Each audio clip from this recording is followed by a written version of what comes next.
Good morning! Happy Tuesday, guys! And thank God, it's Tuesday! Ayan, pinakaantay namin tong araw kasi may magli-live si Heinz. Naka-live si Heinz pala ilang days. So, last day niya na today. Kaya, excited na ako. And mamaya magdi-date kami sa ramen sa Butamaru. Butamaru. Dapat itatry namin sa Itatry namin yung sa ATC. Kaya lang, sabi ko, pagsawaan muna natin tong Butamaru. Ayoko muna mag-take ng risk sa mga bagong mga bukas na ramen house kasi wala lang, baka masayang or basta iba kasi talaga sa Butamaru, lalo na yung in-order namin last month na Tantan something yung name niya, kaya kaya sobrang kinikrave ko. Tapos may parang peanut sauce siya, basta iba. Ay nako. Tapos, ano pa ba yun? Gagawin ko, baka may bibilin kasi ako sa festival. So, dadaan ako doon. And, yung iniinom kong fat burner, medyo okay siya sa akin kasi nakatulog naman ako. Hindi ako nagpalpitate. And, iba yung pawis ko kapag nag-workout ako. Dapat twice a day yun. Pagkagising sa umaga, empty stomach. And then, 1 hour before ng workout. Kaya lang, sobrang kamamadali ko nga, nakalimutan ko kahapon, nakakainis. Kaya hindi ko siya nainom, pero mas maganda sana kung twice a day. Yung Fit Room, di ko pa pala naiinom. Pero okay lang, wait lang.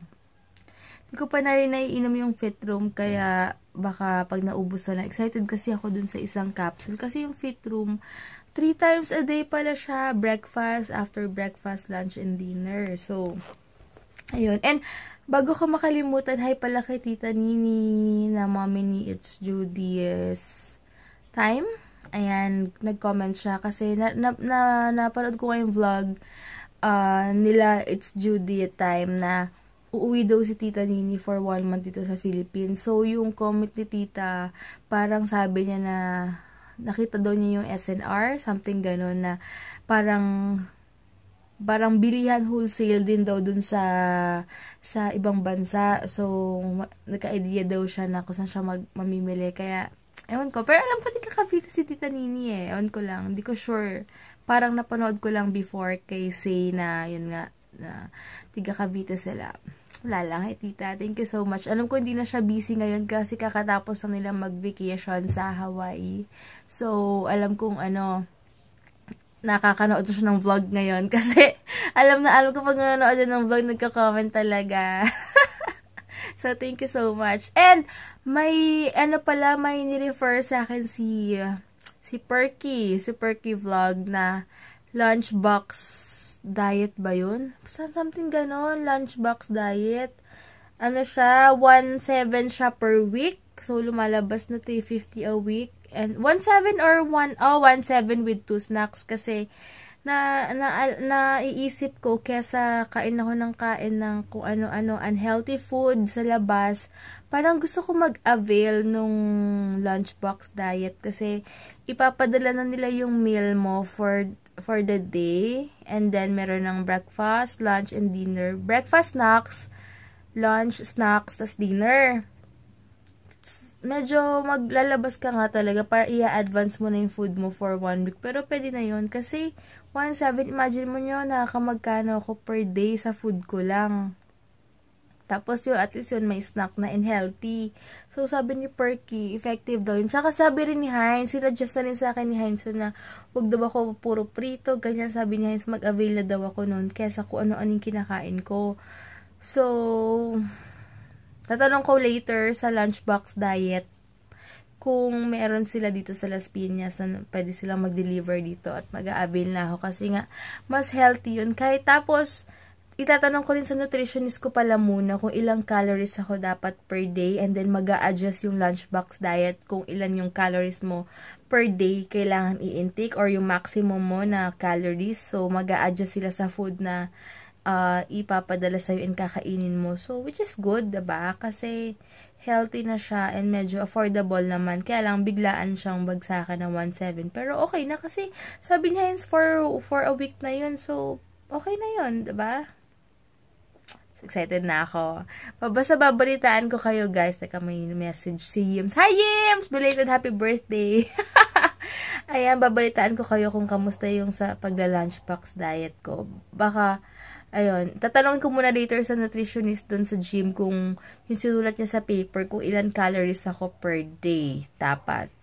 Kakararin ko na talaga to, guys. Kasi, syempre, 30% lang yung workout, cardio mo. Ang pinaka 70% is yung diet mo. And, syempre, nakaka-bother din for me kasi unhealthy food talaga ang kinakain ko kada lunch. Tapos, minsan, di ba, biglaan, lalo na sabi nga niya, sobrang busy ko rin minsan kung saan-saan ako kumakain. So, sabi niya, much better na na umorder na ako nun. So, we'll see later kung tatuloy ko yung nutritionist ko. So, later na lang. Ayan guys, pupunta ako ngayon sa Festival Mall kasi may bibilin ako.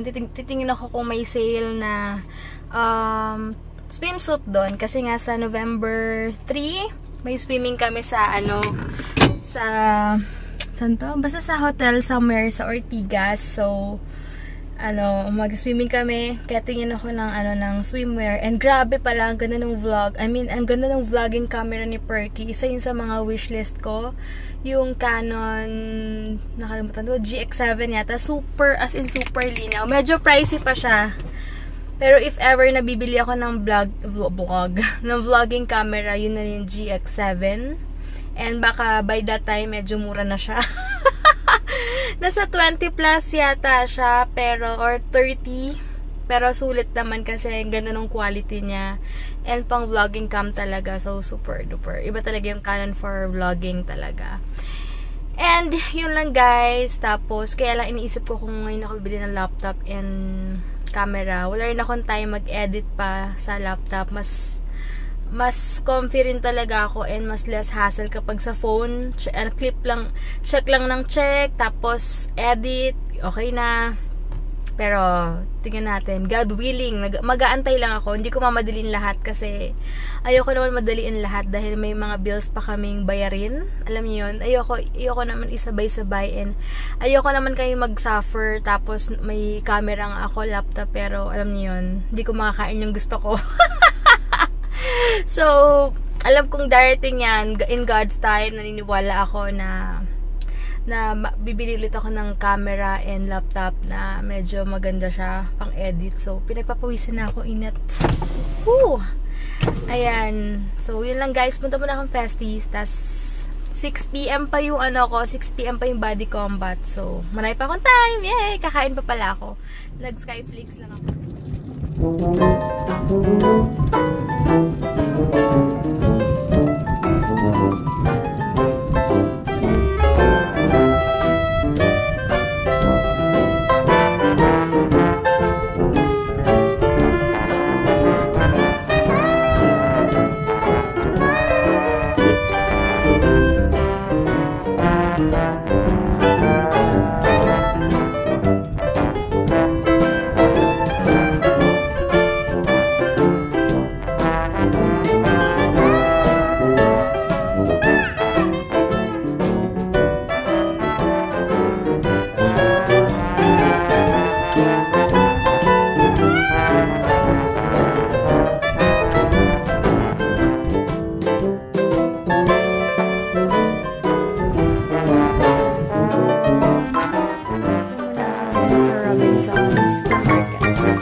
Ano na siya ate? Dalawa na. I mean, set na? Okay. So, kailangan ko kasi ng extra sports bra. Ano pa ibang color ate? 50% off siya. Bali, 229 magle-less pa siya. So, bibilin ko na tong dalawa kasi sayang eh, no? 150 na lang. Diba? Kailangan ko to. Sige. Tsaka pati yung swimsuit. Dito ako ngayon. Ito yung nakita ko na malapit dito. So, ano ba to? Bacolod Chicken and Barbecue House. So, tingin ako ng rice meal nila. Check natin.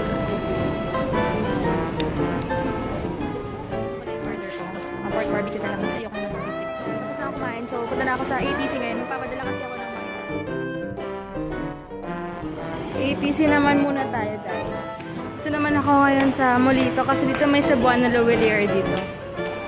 Ayan, buti natapos din ako ng maaga. So, ngayon, tawag dito, madalian sa LBC. Buti lang kilala na ako sa LBC. So, hindi na ako pinil-upan. Hindi na ako pinafil-upan. Sinabi ko lang kung sino yung padadalan ko kasi may in-order ako.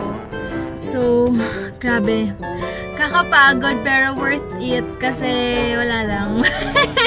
Iniisip ko blessing tong pagod ko kaya okay siya. And nakakatuwa naman si Heinz na kahit busy siya talagang pag may time talaga siya, I mean pag break time niya or kung ano man talagang i-message niya ako. Tapos yung mga stickers, yung mga icons, ginagawa niya ng kwento. Kaya tawa ko ng tawa sa kanya kasi lahat talaga ginagawa niya ng kwento. Kakatawa. Super excited na rin kami mamaya sa Butamaru kasi doon kami mag-dinner. And yun. And yun. Masyado ako maaga for 5 pa yung sked pero baka buhat-buhat muna, mag-weights muna ako sa gym bago ako mag body combat later. Tapos ano pa ba? Yan lang. Grabe, nakakapagod, madali ang lahat, pero carry lang! Sanay na, basta importante, relax na, kaya ayun. So, naglalakad na ako, ang dami kong bit-bit ko pa yung bag ni Heinzer. Ayan, lakad na ako, punta sa gym. Aga ko, pero okay lang, baka umattend ako ng spinning class or spinning pala ako.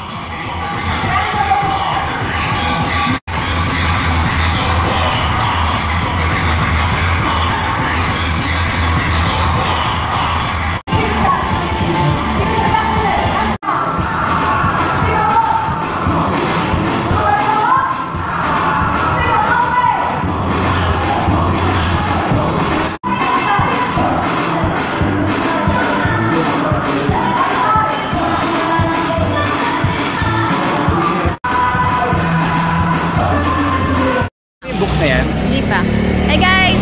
Ito na si Heinzer! Hey guys! Yes, dito kami ngayon sa Westgate. So, mag-dinner kami ng Butamaru. And, ay, may Viking pala dito. Ewan ko kung ano yung Viking. Pero hindi naman yata siya eat all you can. Pero, ewan ko. Viking. Bibili kami muna ng ano. Wala ng S. Kaya hindi eat all you can. Gusto mo, ay, sige. Bibili mo lang kami detox. After noon, Butamaru na kami. Grabe, parang uubuhin ako na di ko alam. Siguro kakakain ko ng mga chocolates. Matatamis, ganito na. Kakainis. Pero okay lang, wait lang. Ito ulit yung order namin. Tanmen, yes. Tsaka, wait lang. Yung sides namin, you want gyoza ulit? May, ano? What do you want for your tanmen po? Buns ngayon? Pork buns? Yes. Ano yun? Di naman ako nakaabot sa Belo. Di bali, online ko na lang tatanungin kung magkano yung facial nila. Ayan, bibili muna kami dito. Aray ko. Hello. So, ayan. Siguro order ko ngayon is, green vegan na lang ako. Yun na lang muna. Ewan ko si Heinz. Magtatry yata siya ng something new eh. Pero ako yung green vegan na lang. Ano? Green vegan. Yan sa akin yung vegan. Ito yung place dito. Simple lang siya. And meron pala silang mga healthy food, kaya lang medyo pricey. Good for one lang daw tong mga to. 375 isa. So yung 250. Ito, pwede na yung salad nila. Siguro madami naman. Pero, pwede na 375 kung madami, diba? Ayan. Ayan. Sabi ni Heinz, maganda daw yung restroom. Ewan ko, nasarapan yata siya sa restroom. Ay, super cute! Ang ganda ng restroom na. Uy! So cute! Ito yung maingay. Kung gusto nyo pumunta dito, ang landmark is yung Zong or yung, ano ba to? Yung Brothers Burger. And then, katapat na katapat lang siya ng gilid ng Brothers Burger. Sobrang nagugutom na ako. Parang pinaghandaan ko talaga to. Nag-workout ako ng todo para makain. So, ayan. Hindi pa kami nagsasawa dito. Kaya ito muna order namin. Kaya, share na kami dito kasi marami naman siya. Ang ginagawa na lang, yung sides na lang yung ayan. Thank you. Yay! yung isa na lang. Ano tawag? Gyoza. Gyoza. Tantanmen. Tantan. Tsaka, ano yung isang in-order namin, ate? Toriten. Toriten na para siyang breaded something. So, later na lang, makikita nyo. In love na ako dito sa Butang Araw na to. Ay, ang dami pala niya. Oh, okay. So, let's eat. Ayan guys, super busog ako and masarap. Pina-take out na lang namin yung breaded chicken. Ayan. Kasi pang-ulam siya. Hindi siya katulad ng gyozo na parang pang-side. So, sabi namin, ulam na lang namin yan bukas. At least, parang sa price niya, parang bumili na lang din kami ng ulam for tomorrow. So, yun. And, inom na ako nito. Wala, sayang di available yung green. Pero sana masarap to. Check ko later kung okay siya. Ayan, check natin. Kasi dapat isi-shake well to. Diba dyan? Yes. Diba dapat isi-shake well to? Yes. Can you open this for me? Okay. Oh, okay na ba itong pang-shake ko? Shake na.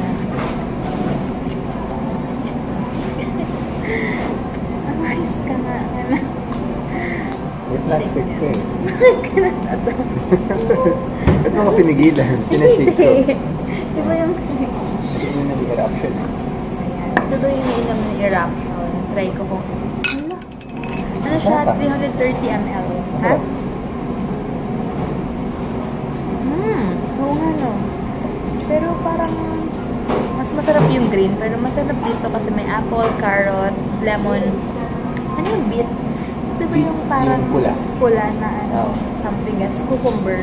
Pero parang ang tapang nung lasa ng beet. Kaya talagang feel na feel ko yung ano niya, yung lasa niya. Pero pwede na. Sa Friday, aagahan namin para makabili ako ng green. Nanggigil ako dun sa green. Hindi ako titigan hanggang di ko siya nainom ng buo. Nakakaloka. Nakita ko pa lang yung raw ginger ale. Tapos chia seeds. Parang, pero ewan ko, sabi na yun, masarap daw to. Pero ano to, Jel, ah? Mukhang effective din to. Ayan, sabi ni Pink Star na mag-TMI ako about sa bra na suot ko kapag nagsa-strapless. Kasi nabasa ko dun sa book ni Liz Uy na never ever, it's a big no-no na kapag naka-sleeveless ka, hindi ka dapat nakikita yung bra mo dito or kahit na ano ba yun, transparent. Hindi talaga siya, it's a big no-no siya para kay Liz Uy din. Tsaka hindi rin maganda tignan na naka-sleeveless ka tapos may sorry sa mga gumagawa na ganyan. Pero kung nasa bahay, okay lang. Pero kapag siguro nasa labas ka or ano, hindi talaga siya maganda kahit na pero ay, thank you, ingat. Kahit na ano, sabi niya, bye daw sa akin. Hinihintay mo yung gold ko eh. Hindi. Kahit naman kayo, di ba, pag nakita niyo rin yung iba na nakasuot sila ng spaghetti na naka-bra, di ba, parang hindi naman din okay. I mean, ewan ko, sa akin lang din yun, pero ewan ko sa inyo. Pero basta, ngayon, ang gamit ko, yung binili ko dati pa sa ano, kalimutan ko yung brand, pero sa SM ko siya nabili. Magaganda kasi yun, and ganyan lang siya, ayan. Naiilang ako, hindi ako sanay, pero para sa'yo, Pink Star, malakas ka sa akin. Very, very supportive ka rin naman sa akin, kaya ayun, sinishare ko to. So, basta strapless lang yung susuotin yung underwear kapag naka-sleeveless, mas okay siya. And syempre, kung hindi naman kayo binayaan ng malaking something, okay lang naman magsuot ng medyo may foam na hindi naman ganoon din ka-OA na halatang puro foam lang. Alam mo yung gano'n. So, ayan. Yan lang. Yun yung ginagamit ko. Yung strapless lagi. And kung nakikita nyo ako, never ako talagang nagsuot ng may gano'n pag naka-sleeveless ako. Pwede siguro yun kung meron kang cardigan or hindi mo natatanggalin. Pero kapag talagang sleeveless ka, as in, dapat strapless lang talaga. So, hindi ko alam kung may sense na sinabi ko, pero ewan ko, yun yung sa akin eh. And nabasa ko yun kay Liz Uy na never, na kahit yung transparent, hindi rin siya maganda kapag aalis ka, tapos naka-sleeveless ka. Pero kayo naman, kahit tingnan nyo rin sa iba, yung mga naka-sleeveless na aalis na sa mall, diba? Parang kayo na mag-judge din. So, yun lang. Yun lang para sa akin. And okay naman siya, ayan. Yung asawa ko, sabi ko naman, inaantay ko daw tong gold detox niya. Gusto ko kasing tikman. Gawa. Nag-ano siya. Binibigyan ko siya ng 1 hour para sa caption niya. Uy, ang payat mo. Tignan mo. Haba ng mukha mo.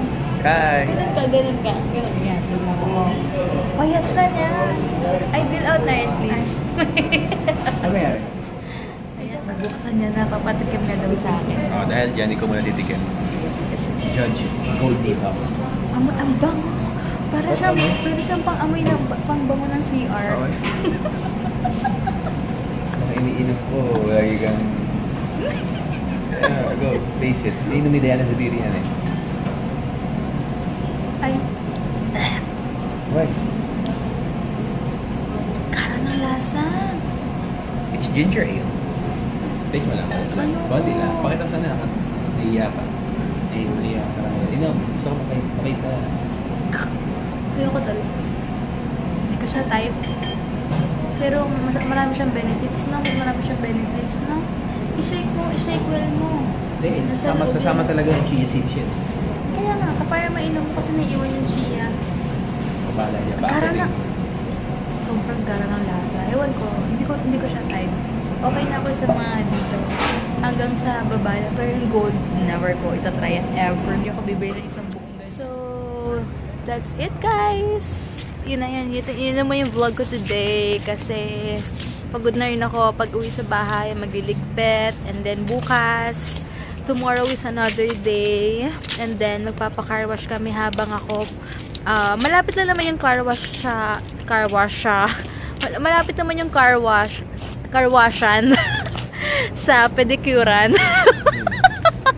Kaya hahatid muna niya ako sa salon bukas habang siya nagpapa-car wash para hindi na sayang yung time, 'di ba? So, malabas na pala yung ano ko. ang kulit. Phil, alam niyo ba kanina, kausap ko si ate kasi sila Misal, 'di ba, nag-recommend sa akin. Tapos sabi ko, yung best friend ko talaga nag-recommend, etc.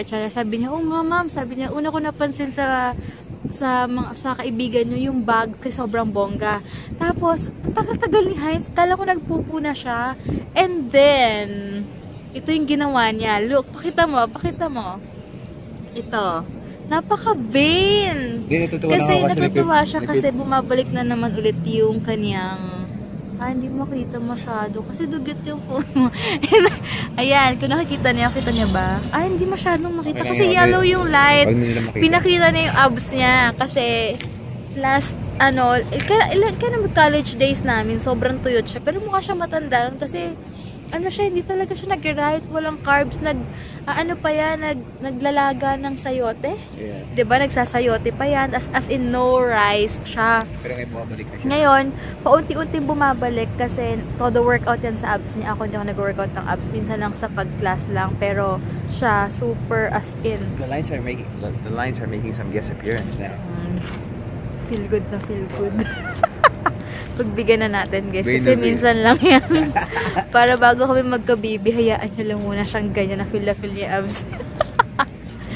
Ano ba sinasabi ko kayo na may kinakwento ako sa kanila eh? Di ba may kinakwento ako sa kanila? Ano yung kinakwento ko sa kanila kanina? Ano na naman? May kinakwento. Wala ka na kwento. Meron. Kasi storbo to eh. Lagi kang ganyan pa nag-vlog ako, nakikisabay ka. Bukas kami di pa tayo pwede mag-car wash. Why? Punta muna tayo sa Audionaire. Papadikit ko muna yan bago mag-car wash. Hindi, car wash muna. Okay na yan, mas maganda i-car wash. Anyway, later na lang. Ano yung kinakwento ko kanina? Nakalimutan ko. Pero sige na nga, bukas na nga lang. Nakakainis to. Si Heinz lagi na lang to istorbo kapag See guys, bukas na lang and end ko na yung vlog ko. Maraming salamat sa inyong lahat. As in, sobrang maraming salamat sa everyday na support nyo. Hindi ako magsasawang mag-thank you sa inyo everyday and sa mga bagong nag-subscribe. Enjoy lang kayo and sana huwag magsawang manood. Maraming salamat. So, bukas din, baka mag-film kami film kaya tayo bukas pag may extra time. Film tayo. Yung mga mananalo sa Instagram and Facebook account ko na mga sumali sa giveaway. Dalagdagan ko na lang ng product ko yun, yung ano, yung prices nyo. So, yun. Tapos, hindi pa ako nakakabili ng lipstick na lip liner. Hindi pa kami nakakapunta sa, hindi pa ako nakakabalik ulit sa Korean store. So, ewan ko.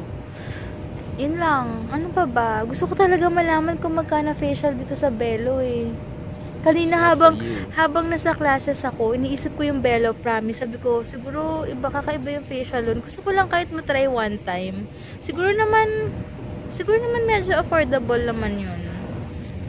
Diba, wag lang makakasali tong isa magpa-facial. Siguro medyo magiging pricey na wag nakisali pa to. Uy, naninibago talaga ako sa face mo ngayon. Umaba na siya, hindi na sa chubby chicks. Dati chubby chicks yan. Chubby cheeks, dimple chin, rosy lips, ulit. TMI? Oh, alam ko na gamitin yung TMI. MIA, alam mo? Ha? MIA. Ano? Missing in action. Missing in action, yes. ATM. At the mo. Uy, sa akin mo lang nalaman yun. Huwag kang dyan. Sabi niya, ano yung ATM ha? So, feeling kala mo, hindi porket makakalimutin ako, inaabuso mo yung pagkakamalimutin ko. Feeling niya matalino siya ulit pag gano'n. Anyway, sige na nga. Bukas na lang guys, naka-hyper na naman ako. Ayun. Basta magpapa-manicure, pedicure na ako bukas. Sure na yan. Jala. Yes. Pero matutulog muna kami na hanggang anong oras namin gustong magising. Kaya, Magpapa-car wash. yes. Okay lang ba yun sa'yo? Baka sabihin mo, nag-asawa lang tayo, hiwalay na tayo. Okay lang. I mean, hiwalay na tayo sa mga ginagawa Ay, natin. meron tayong agenda. Huwag ka natin magpaschedule ng massage. Ay, magpapamassage din pala kami. Kailangan doon niya magpamassage. Siguro, ano na lang yun. Saturday yung last day mo. Bisimba tayo, di ba? After church? Yes, after na lang. Kasi, hindi maganda magpamassage tapos kinabukasan mag-workout. Tingin mo. Kasi yung massage, 3 days siya tumatagal. So, Sunday na tayo mag-gym ba? Sige. Sige guys, mamaya na lang mag-uusap muna kami. And good night! Thank you for watching and God bless.